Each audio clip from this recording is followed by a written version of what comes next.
ሙስሊም ነው ይሄ ልጅ። የ31 የ32 ዓመት ጓደኛዬ ነው። ክርስቲያን ነው ብሎ ጠልቶኝ አያውቅም።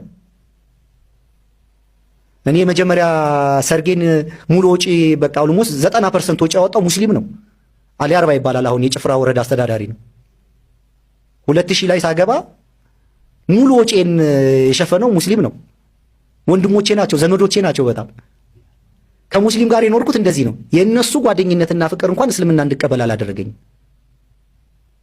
እና ይህ ስለ እስልምና የሚወራው ጥላቻ ምናምን ይሄ ለጎረቤት ለጓደኛ አይነት ያላቸው አክብሮት የሚሰጡ ፍቅር ብዙ ክርስቲያን ከአፋር ጋር በሰላም ነው የሚኖረው። አንድ አፋር ሰውን በሃይማኖቱ ሰው አታክ አድርገው አያውቁ። እንደዚህ አይነት ሰዎች ጋር ነው እንግዲህ የኖርኩት እኔ።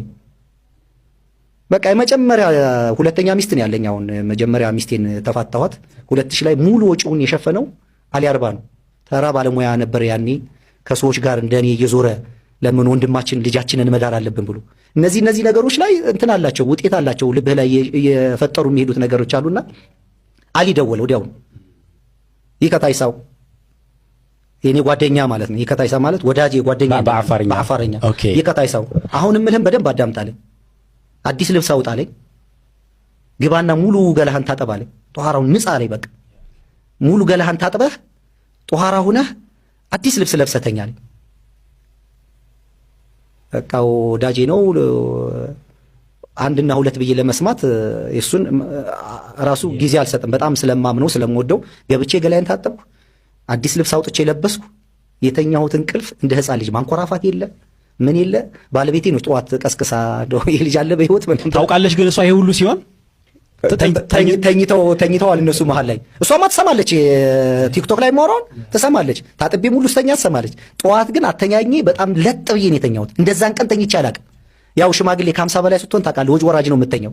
እንዴ እያወቅህ የምተኛው አለ እኮ ናፕ እንደ ዶሮ እያልከው። እና እኔ ሌሊት ላይ በጣም ይሄ እንትን ፖለቲካና ታሪክ በጣም ወዳለሁ። ታሪክ ወይ ፖለቲካ ወይ ታሪክ እየሰማሁ ነው ዩቲዩብ ላይ። በዛው እንቅልፌ እየለፈለፈ ደግሞ ነቃለሁ፣ እንደገና ተኛለሁ። የዛ ቅድ ብን ብዬ ተኛው። ጠዋት እሷ ነች የቀሰቀሰች። ይሄ ሰውዬ ሄደ እንዴ ምናምን ብላ አረጋግጣ ስቀጠቅሰኝ ጠንቀው ስነቃ የተሰማኝ ስሜት የብዙ ዓመት ዳነዋ፣ የብዙ ዓመት ስትረስ አለ፣ ጭንቀት አለ። በጣም ተኛው በጣም። ከዛ በኋላ ምንድነው በጣም ከእስልምና ደስ የሚለኝ ነገር በጣም ሁሉን ነገር ቀለል አድርጎ። ቀሊል ነው ማለት ርካሽ ነው ማለት አይደለም። ገር ታውቃለህ? አዎ ገር የሚለው እያንዳንዷ ነገር ላይ ክሬዲት አለ። አሁን እኛ የሆነ ነገር ላይ ደርሰ ነው ፐርፌክት የምትባሉ እንደዛም ሆነ አይሳካልህም ትኮንናለህ። አሁን ቁርአን መስማት ራሱን የቻለ አጅር አለው፣ ክሬዲት አለው። ማንበብ ራሱን የቻለ ክሬዲት አለው። ከፍተህ ማሰማት ራሱን የቻለ